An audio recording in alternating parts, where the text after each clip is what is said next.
held that Article 370 is a temporary provision.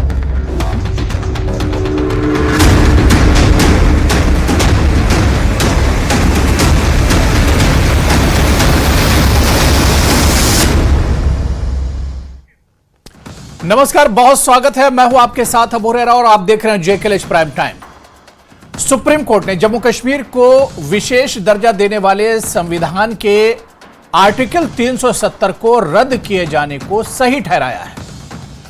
Chief justice D Y Chandrachud ने केंद्र सरकार के फैसले को चुनौती देने वाली याचिकाओं को खारिज करते हुए कहा कि आर्टिकल 370 एक अस्थायी प्रावधान था और राष्ट्रपति के पास इसे हटाने का पूरा अधिकार है। सीजेआई चंद्रचूड़ ने इसके साथ ही कहा कि भारत में विलय के समय जम्मू कश्मीर ने अपनी संप्रभुता खो दी थी, खुद मुख्तारी खो दी थी और अब वो भारत का अभिन्न अंग है, भारत का अटूट हिस्सा है। इस वजह से यहां पर अलग कानून नहीं हो सकता है और एक तरह से जो एक बड़ा मसला था वो उस पर सुप्रीम कोर्ट ने एक तरह से मोहर लगा दी है। तो पूरे दिन एक तरह से इस पूरे मसले पर चर्चा होती रही। जो सुप्रीम फैसला आया है, पूरे मुल्क की नजरें एक तरह से इस फैसले पर टिकी हुई थी, खासतौर से जम्मू कश्मीर के लोगों की नजरें इस पर टिकी हुई थी और आज इसी फैसले को हम समझने की कोशिश करेंगे। बहुत खास मेहमान मेरे साथ जुड़ रहे हैं। बहुत जल्दी अपने मेहमानों का आपसे तारुफ करा देता हूं, इंट्रोडक्शन करा देता हूं। मेरे साथ इस चर्चा में बशारत बुखारी साहब, जो कि फॉर्मर लॉ मिनिस्टर हैं जम्मू कश्मीर के, वो हमारे साथ जुड़े हुए हैं। मेरे साथ इस चर्चा में सोहेल काजमी साहब हैं, जो पॉलिटिकल एनालिस्ट हैं। उनसे भी इस पूरे इस आज के फैसले को समझने की कोशिश करेंगे। एक और खास मेहमान एडवोकेट आरिस पठानिया है, जो बीजेपी के तर्जुमान है, स्पोक्स पर्सन है, वो भी इस चर्चा में हमारे साथ जुड़े हुए हैं। सभी मेहमानों का बहुत इस्तकबाल है, बहुत स्वागत है। कुछ देर में हमारे साथ कुछ और खास मेहमान इस चर्चा में जुड़ेंगे। मैं सबसे पहले बशारत बुखारी साहब आपसे ही शुरुआत करना चाहूंगा। बशारत बुखारी जी, मैंने देखा कि जो सियासी पार्टियां हों या दूसरे लोग हों जो अर्जी गुजार थे, उन्होंने एक लंबी लड़ाई 370 को लेकर लड़ी थी। क्या लगता है कि आखिर कमजोरी कहां पर रह गई या कहां पर कमी रह गई, या इस पूरे फैसले को किस तरह से आप देखते हैं? इसमें कमजोरी और कमियों का आप क्या बात करेंगे जी। सबसे बड़ी बात यह है जी कि जब ये जम्मू व कश्मीर जो एक अलग मुल्क था जी। इस मुल्क ने इल्हाक किया एक सेक्युलर हिंदुस्तान के साथ जी। कुछ शराइत पे और दोनों पार्टीज उसमें तैयार थी और इल्हाक हो गया। अब अफसोस इस बात का है कि जब ये चीज सब वापस ली गई, यूनिलैटरली ली गई, दूसरी पार्टी जो हम है, हमसे पूछा ही नहीं गया जी। अब आप इसमें क्या कमी और कितनी कमियां ढूंढेंगे, ये बड़ा लंबा अरसे वाला मामला है। अफसोस इस बात का है बशारत साहब, जितनी पार्टियां थी सब तो ध्यान सुप्रीम नहीं कोर्ट रखा गई गया। थी। हमारी जी जी मैं वही कह रहा हूं ना जी। सुप्रीम कोर्ट जब गई, जब पहले सरकार ने उस सारे सिलसिले को खत्म कर दिया, जभी तो गई जी। अदरवाइज नहीं जाती ना।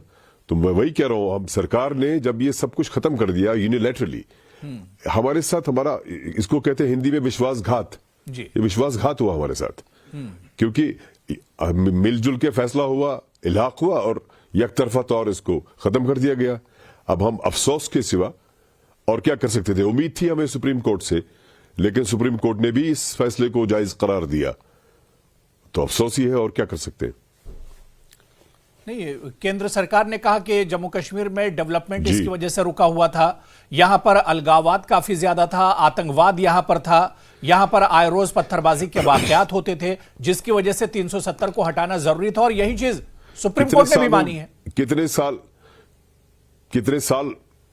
साल हो गए आर्टिकल 370 को गए?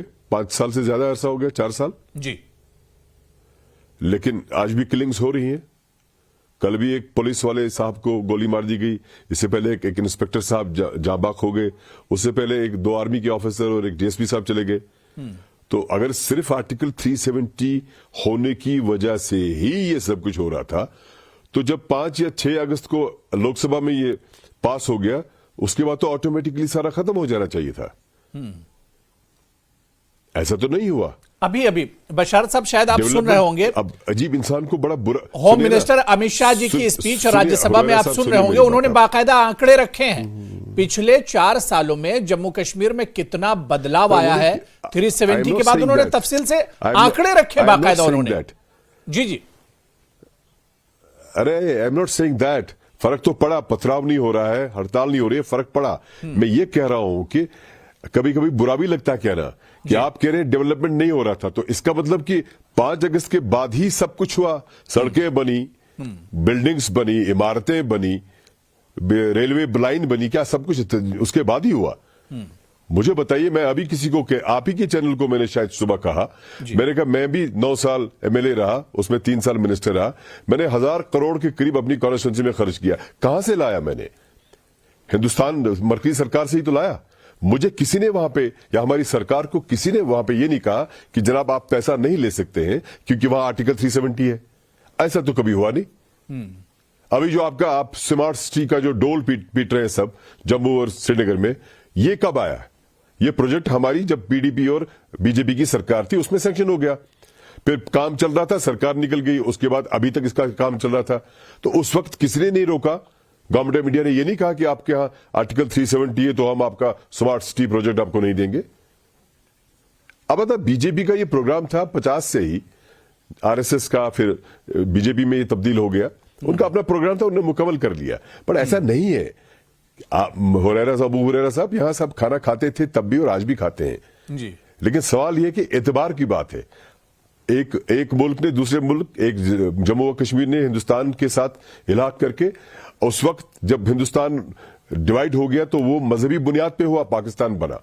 लेकिन मुस्लिम मेजॉरिटी स्टेट होने के बावजूद हमारे लीडरान ने या बाकी लोगों ने एक सेक्युलर हिंदुस्तान पर एतबार किया, हाथ मिलाया, और आज सिला मिला हमें। आरएस पठानिया जी, बशारत बुखारी साहब को आपने सुना, उन्होंने कहा कि विश्वासघात हमारे साथ हुआ है और आज अफसोस के सिवा और कुछ नहीं हो सकता है।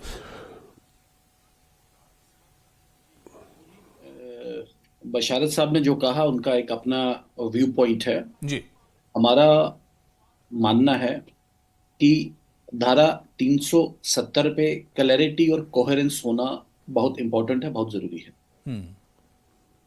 Kashmiri leadership, we start from 1927 with Reading Room Party, then Muslim Conference, then a purely communal strife, एक सांप्रदायिक दंगा जिसे 13 जुलाई 1931 जिसे मार्टियर्स डे, शहीदी दिवस के नाम पे, और अल्टीमेटली भारत सरकार भी जम्मू और कश्मीर जैसा एक रियासत जिसकी एक पोजीशन ऐसी कि धारा 370 का मतलब था कि ऐसा एक इंसेंडरी, एक वहां पे एक ऐसा एपिसेंटर क्रिएट करना, एक जिसके ट्रेमर्स पूरे देश भर में और पूरे साउथ एशिया में आ सकते थे। जम्मू और कश्मीर पूरे साउथ एशिया में एक कॉन्फ्लिक्ट जोन बना हुआ था पिछले 6-7 दशकों से। तो मैंने शुरू किया 1927, उसके बाद 1947, फिर उसके बाद दिल्ली एग्रीमेंट ऑफ 1952। लेकिन 52 के अगले साल ही बशारत साहब, यहाँ मैंने एक बारी मुफ्ती साहब को सवाल पूछा कि मुफ्ती साहब मुझे बताइए ये टर्न अराउंड क्यों हुआ शेख अब्दुल्ला साहब का, व्हाई टर्न अराउंड? जब वो स्पेशल स्टेटस लेके आए, then why he joined into an issue with the Bharat sarkar unnecessarily out of walk, और फिर अल्टीमेटली 53 में उनका सरकार गिराना पड़ा, उनको इम्प्रिजन करना पड़ा।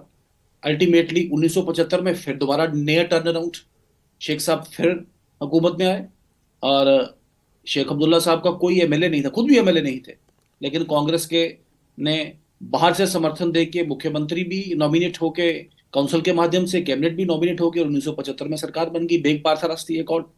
फिर एक समिति, एक कमेटी बनती है टू लुक इनटू कि जितने भी सेंट्रल लॉज जम्मू कश्मीर में आए वो कैसे वापस जा सकते हैं। लेकिन उस कमेटी के हेड नेशनल कॉन्फ्रेंस के एक बहुत बड़े कानूनदान थे, justice Devidas Thakur, and he ओपाइंड that clock can not be put back.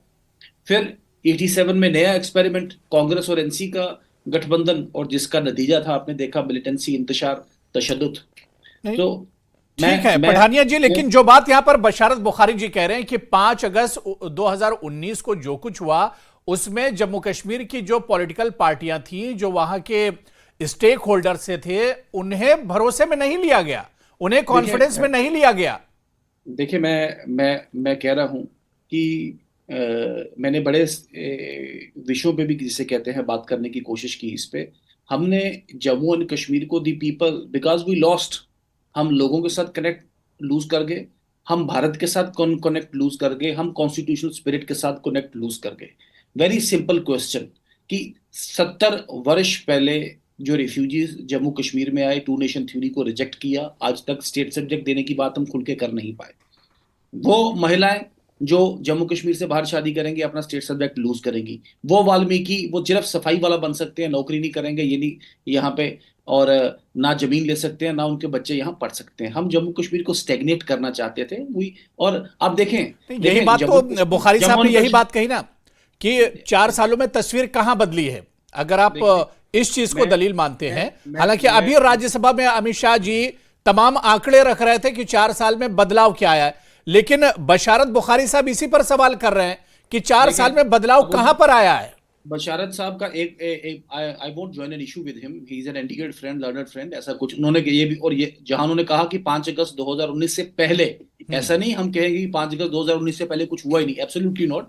5 अगस्त 2019 से पहले भी जम्मू कश्मीर में एक कई कॉन्ट्रीब्यूशंस, डेवलपमेंटल लैंडमार्क्स यहाँ पे, और इंस्टीट्यूशनल जिसे कहते हैं यहाँ पे फ्रेमवर्क भी यहाँ पे काफी सारे अच्छे इंस्टीट्यूशन यहाँ पे है। लेकिन 5 अगस्त 2019 के बाद सबसे पहले एक सिक्योरिटी सिनेरियो, ठीक है किलिंग्स हो रही हैं हमारे भाई देश के लिए, चाहे वो डीएसपी साहब है चाहे वो सीओ साहब है, लेकिन उसके बावजूद भी जो ओवरऑल जो वर्ल्ड अक्रॉस जो टेररिज्म कंट्रोल एजेंसीज मानती हैं कि 70% डाउन स्विंग है टेररिज्म के केसों में, वो बशारत साहब ने भी हमारे सामने माना है।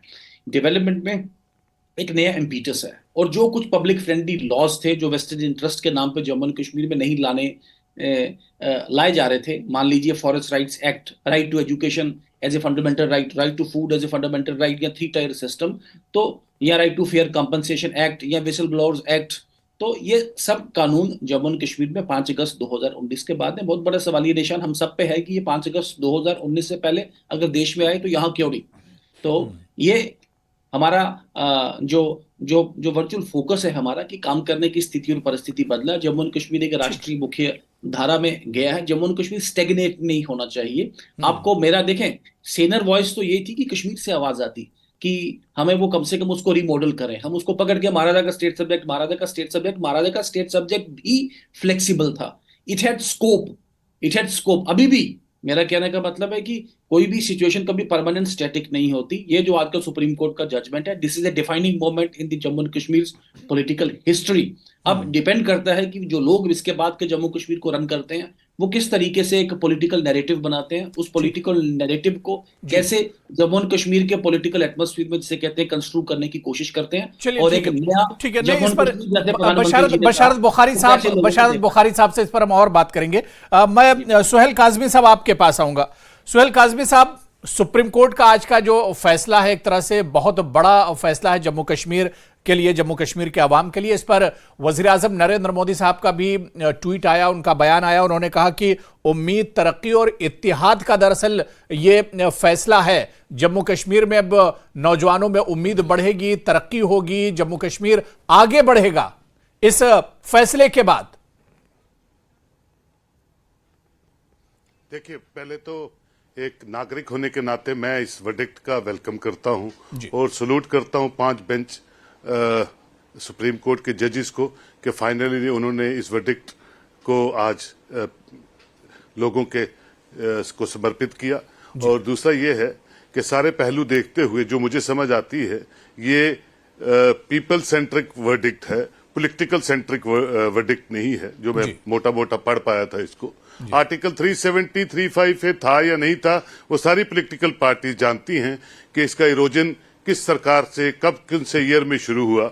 इसका इरोजन तो कांग्रेस की सरकारों में 64-2 से शुरू हो चुका था, और उसके बाद स्टेट सब्जेक्ट कमीशन बन गए। यहाँ 25-30% लोग बाहर से आके परमानेंट रेजिडेंट सर्टिफिकेट लेके बसना शुरू हो गए। यहाँ गुलमर्ग, पहलगाम आपने लीज पे दे दिया, बेच भी दिया। तो वो मैं उस पर बहस नहीं करना चाहूंगा कि वो था, एग्जिस्ट करता था आर्टिकल 370 के नहीं, लेकिन वो टोटल इरोडेड था। और फाइनली ये एक जो ये वर्डिक्ट आने के बाद इस पे बहस करना, मुझे लगता है कि ऑनरेबल सुप्रीम कोर्ट की जजमेंट के बाद इस पे बहस करना ही फजूल है कि सब चीजें, सब पहलू 23 जो इसके लोग थे उन सब कोई पिटीशंस को पढ़ने के बाद, दोनों तरफ की जिरा के बाद, कपिल सिब्बल साहब का जो ट्वीट है, मैं समझता हूं वो सबसे अच्छा ट्वीट है। अगर आपने सुना होगा या पढ़ा होगा तो मैं समझता हूं इस पे अब डिबेट करना फजूल है। ये एक स्पीड ब्रेकर था अननेसेसरली, और एक रीजनल और रिलीजियस इम्बैलेंस पूरी जम्मू कश्मीर में बना हुआ था 70 सालों में, कोई माने या ना माने। किसके मैनिफेस्टो में आर्टिकल 370 और किससे उसको वोट मिलेंगे, मैं उस पर चर्चा नहीं करता हूं। I am not with any political party, but finally it has been gone and we should not discuss it and we should pray for the prosperity and the development. ठीक है, बुखारी साहब ने कहा बिल्कुल 70 साल से गवर्नेंस हो रही थी, कोई ना कोई हुक्मरान के वक्त में कुछ ना कुछ होता है, काम चलते हैं, सेंट्रल स्पॉन्सर स्कीम्स आती हैं, स्टेट का अपना बजट होता है, रोजगार चलते हैं, काम भी चलता है, स्टेट भी चलती है, सियासत भी चलती है। लेकिन बाकी यूनियन टेरिटरीज की तरह या बाकी स्टेटों की तरह जम्मू कश्मीर, जिसको अल्लाह ने बहुत चीजों से नवाजा है, बहुत दूर जा सकता था, बहुत दूर तक पहुंच सकता था, हमारे बच्चे बहुत दूर तक पहुंच सकते थे, लेकिन हम सिर्फ अलगाववाद, पत्थरबाजी, पाकिस्तान और चाइना की बातें करते हैं। तो मैं समझता हूं अब ये ट्रेडिशनल पॉलिटिक्स जो है इसको हट के देखिए, बॉर्डर्स को देखना पैरामिलिट्री का काम है, हमारी इंडियन आर्मी है, वो देखेगी कि किस तरह से बॉर्डर्स को किस सक्षम तरीके से सिक्योर करना है, किस तरह से इन्फिल्ट्रेशन रोकनी है। उसमें किसी पॉलिटिशियन को मतलब परेशान होने की, किसी सिटीजन को परेशान होने की जरूरत नहीं है, लेकिन इंपॉर्टेंट ये है कि अमन की फिजा किस तरह क्रिएट हो, जम्मू कश्मीर अच्छी डगर पे कैसे चले, जम्मू कश्मीर में जोर से 70-80% पोलिंग कैसे हो, लोग अपने वोटों से अपने नुमाइंदे कैसे चुने, और एक अच्छा माहौल जो है वो जम्मू कश्मीर में बने। और उसमें वो तभी पॉसिबल है जब पीपल्स विल प्रिवेल करेगी, और पीपल्स विल तभी प्रिवेल करेगी जब माहौल साजगार होगा। और मुझे लगता है आने वाले दिनों में ये डिस्कशन अगर क्लोज हो गई तो मुझे लगता है आने वाले दिनों में जब भी इलेक्शन होगी लोग बढ़ चढ़ के हिस्सा लेंगे। ये कहना कि बीजेपी के मैनिफेस्टो में था तो कांग्रेस के जो वक्त था 60-70s का, तो तब जनाब इरोजन क्यों हुआ आर्टिकल 370 का, क्यों नहीं आपने इसको परमानेंट किया, क्यों नहीं आपने इसको सेफगार्ड किया। ये लंबी चौड़ी ये सेमिनार्स पे कभी बात होगी, लेकिन जो चीज हो गई आज, मैं समझता हूं इसके बाद एक नया पॉलिटिकल चैप्टर, एक नया पॉलिटिकल डिस्कोर्स जम्मू कश्मीर में शुरू होगा, और हम सबको उसका वेलकम करना चाहिए। बहुत अच्छी बात सोहेल काजमी साहब आपने कही। मैं बशरत बुखारी साहब आपके पास आना चाहूंगा। जो बात यहां पर सोहेल काजमी साहब ने कही है कि एक दौर का तो खात्मा हो गया, जो बीजेपी बहुत शुरू से कह रही थी कि 370 तो अब तारीख की बात हो गई है। लेकिन मेरा सवाल यहां पर यह है बशरत बुखारी साहब कि अब एक नई शुरुआत क्या यहां से होनी चाहिए? जो पॉलिटिकल पार्टियां हैं उन्हें भी अब इसके साथ आना चाहिए, और जम्मू कश्मीर के लोगों को भी इसके साथ आना चाहिए। आज ही राज्यसभा में गृह मंत्री अमित शाह ने यकीन दहानी कराई है कि जम्मू कश्मीर के नौजवानों का डेवलपमेंट हम चाहते हैं, हम जम्मू कश्मीर की तरक्की चाहते हैं। तो क्या अब यहां से एक नई शुरुआत होनी चाहिए? मैं आज ही कोई नव भारत टेलीविजन है उसको बात कर रहा था जी, उन्होंने यही सवाल मुझसे पूछा जी। पहले ये बता दूं, मैंने जब सुबह हुआ तो मैंने एक ट्वीट किया, उसमें मैंने ये कहा कि we had this special status, it was a reality and it is not there now, it is a reality. इसमें कोई शक नहीं है, बिल्कुल, बिकॉज सुप्रीम कोर्ट का फैसला फाइनल होता है। You can't go beyond that. मगर क्या अफसोस करने का हक भी हमसे छीन लिया जाएगा? क्या बात करने का हक भी हमें नहीं रहेगा? क्या ये कहने का हक भी नहीं रहेगा कि भाई हमारा आपका ताल्लुक बड़ा अच्छा था किसी नाते, वो नाता आपने तोड़ दिया यूनिलैटरली? क्या अगर ये कहना बुरा है और गुनाह है, चलिए हम नहीं कहेंगे, खुश हो जाइए आप सब लोग। सबसे बड़ी बात यह कि आज की तारीख में मैं कह रहा था उस चैनल को, मैंने कहा कि अभी जब मैं भी सोच रहा था आज दिन भर, क्योंकि आज दिन भर मालूम ही नहीं पड़ा कि पहले तो चैनल्स के साथ बिजी रहे, उसके बाद पता ही नहीं चला क्या खाया क्या पिया। सोच रहा था मैं भी जब दिन में कि किस तरह से आगे बढ़ना चाहिए, क्या करना चाहिए।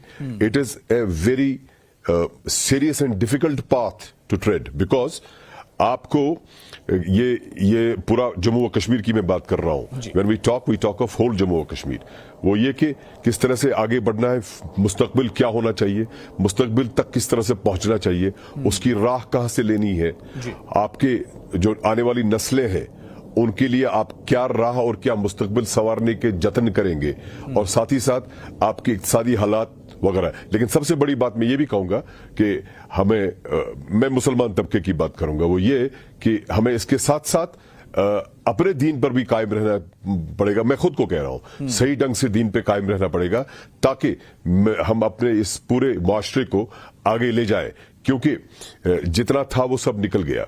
मुझे कभी कभी अफसोस हो जाता है, जैसे अभी हमारे ये बीजेपी के हमारे साथी बोल रहे थे जी, नहीं बीजेपी के साथी जो पहले बोल रहे थे आरएस पठानिया जी, उनकी आवाज पूरी आई नहीं मेरे पास, बट थोड़ा थोड़ा सुना मैंने। पठानिया साहब, हाँ थोड़ा थोड़ा सुना मैंने। इन्होंने 13 जुलाई की बात की। 13 जुलाई उस वक्त हम हिंदुस्तान का हिस्सा नहीं थे जबकि ये बात कर रहे हैं। हिंदुस्तान में भी तहरीक चल रही थी ऑटोक्रेसी के खिलाफ, अंग्रेजों के खिलाफ। इधर भी एक ऑटोक्रेटिक रूल था, उसके खिलाफ चाहे जुल्म हो कुछ हो, उसके खिलाफ तहरीक चल रही थी। तो मुझे ये नहीं समझ आ रहा, he is a very learn fellow Pathania साहब, मुझे ये नहीं समझ आ रहा कि उधर का कैसे ठीक था, हमारा ठीक नहीं था। हम तो उस वक्त उसके साथ थे ही नहीं। और दूसरी इंपॉर्टेंट बात यह है कि महाराजा हरि सिंह अंजनी के दिन पर छुट्टी अब मनाई जा रही है, ठीक है, मान लेते हैं हम।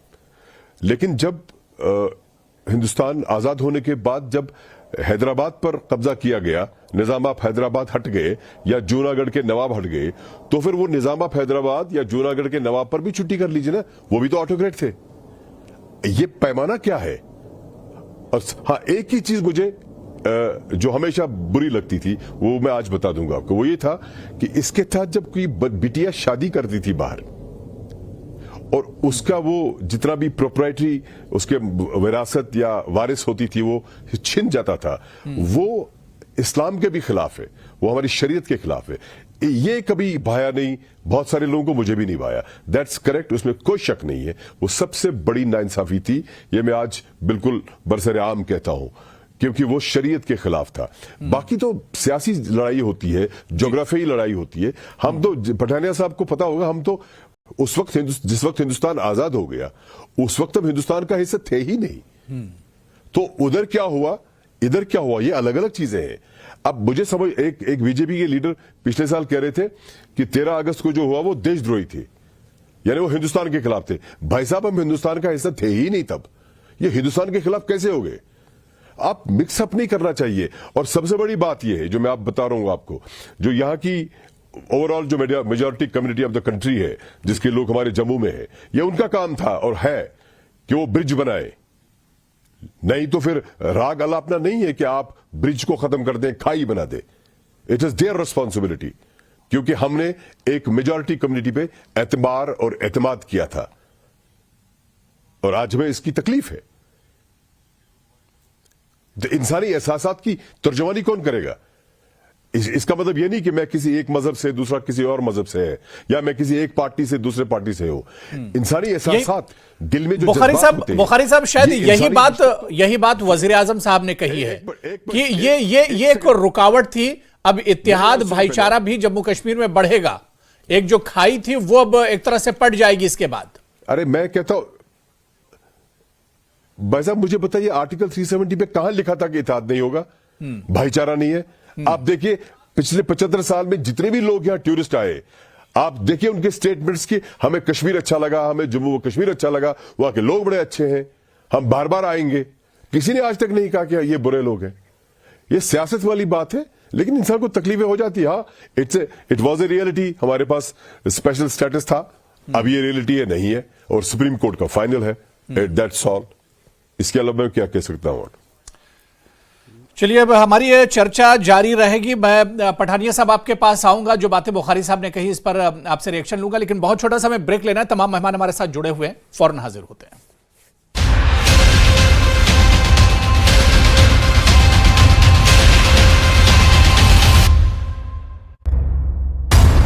We have held that Article 370 is a temporary provision.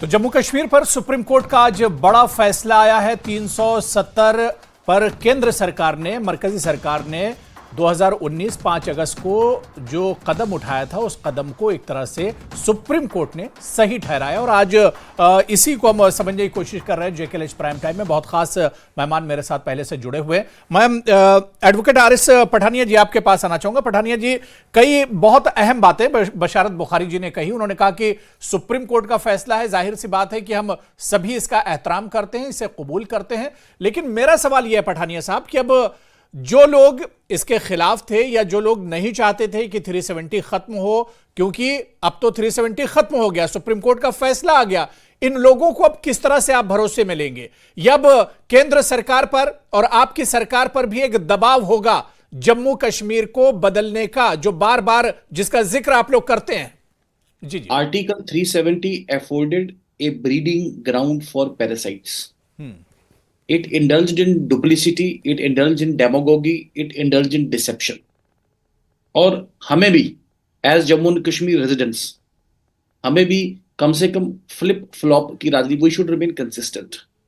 मैं वापस वहां ले जाऊंगा, मेरा थोड़ा एक difference of opinion. I have great respect for Basharat sahab, he is an elder brother.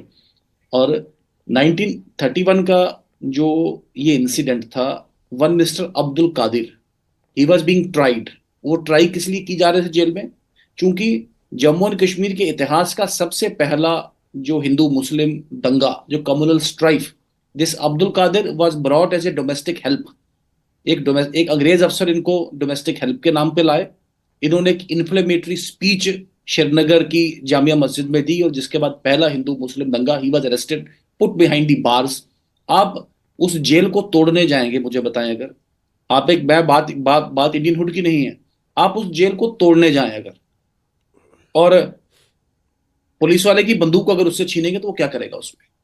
तो एक कम्युनल स्ट्राइफ के एक्यूज्ड, जो देखें, देश में मार्टियर्स डे हम मनाते हैं, भगत सिंह, राजगुरु, सुखदेव सिंह जिस दिन शहीद हुए, और जम्मू कश्मीर में मार्टियर्स डे एक कम्युनल स्ट्राइफ के जो मुलजिम थे अब्दुल कादिर साहब, हम उनको कमेमोरेट करने के लिए, उनके साथ कुछ लोगों ने जो शहादत दी उनको बचाने के लिए, कि हम उसको रिमेंबर करेंगे. वो एक हम में कम से कम थोड़ा सा क्लैरिटी रहे. जम्मू एंड कश्मीर, ठीक है, डेमोक्रेसी के लिए हर जगह मूवमेंट चला, जम्मू कश्मीर में भी लोगों ने किया, but the way maharaja was painted, the way maharaja को पेंट किया गया. मेरे मित्र ने भी बोला ऑटोक्रेटिक रूल या डेस्पोट्स, या that was not the case. आप, मैं सिर्फ 2 मिनट लूंगा. पूरे देश में स्वच्छता की बात आज चली है, लेकिन public defecation was a criminal offence under maharaja. मैं केस लड़ता था ये डल लेक की कंजर्वेशन वाला. डल लेक की कंजर्वेशन के लिए, डल लेक के आगे पीछे, डल लेक कश्मीर का दिल है, और डल लेक के आगे पीछे जो ये जो कंस्ट्रक्शन जो बैन की गई, और जबरवन फॉरेस्ट में फोर्सेस को कहा गया आप यहाँ वहां मश्क नहीं करेंगे, ये किसने किया? महाराजा हरि सिंह ने. And it was a campaign was being led कि शायद वो कहीं एंटी कश्मीर थे. ये कश्मीर एडमिनिस्ट्रेटिव सर्विस, ये नाम महाराजा ने रखा. रेडियो कश्मीर जम्मू महाराजा ने पहला एड्रेस किया उसका. तो ये एक मिस इन्फॉर्मेशन और डिसइंफॉर्मेशन कैंपेन चलाने की जो कोशिश की गई, जिससे जम्मू में तशद्दुद बढ़ी, जम्मू में गैप बढ़ा, चाहे वो रीजन के नाम पे, चाहे वो रिलीजन के नाम पे, चाहे खिता के नाम पे, चाहे क्षेत्र के नाम पे. तो मेरा ये मानना है कि अब ये एक बहुत ही डिफाइनिंग मूवमेंट है. One thing that is gone, that is gone. और मैं फिर बोलता हूं, एक बार मैंने अनऑफिशियली एक बार कई मित्रों से भी बात की, आपसे भी फिर बात करूंगा. मैंने कहा भाजपा का प्रवक्ता नहीं, ओपनली भाई, धारा 370 हटाने में तो सबसे बड़ा रोल वो अलीशा जिलानी साहब का रहा. पूरे देश का डेपुटेशन उनके घर रहा तो उन्होंने वो दरवाजा ही नहीं खोला. या वो उमर साहब का भी रहा. उमर साहब जब वो पार्लियामेंट में बोले 1 इंच भी जमीन, एक, अरे भी बाबा अमरनाथ का श्राइन जिसे मुसलमानों ने खोजा और दुनिया भर के हिंदू वहां आते हैं और पूरे मुस्लिम फैसिलिटेट करते हैं, तो आप कह रहे हैं 1 इंच भी जमीन नहीं देंगे? या महबूबा मुफ्ती को भी जाता जो कहते हैं देश का झंडा उठाने वाला कोई नहीं दिखेगा? या फारूक अब्दुल्ला साहब जो कहते हैं चीन की मदद अब मुझे चाहिए कि धारा 370 को वापस हम भी कम से कम, जो मेरा एक ओपिनियन है, हम इस तंग नजरी, इस तंग ओपिनियन से बाहर निकले, वसी एक दिन रखें, और जम्मू एंड कश्मीर जैसा था, एक मजहब के नाम पे, क्षेत्र के नाम पे, इलाका के नाम पे कोई भी तशद्दुद ना रहे. हम सबको इकट्ठे काम करना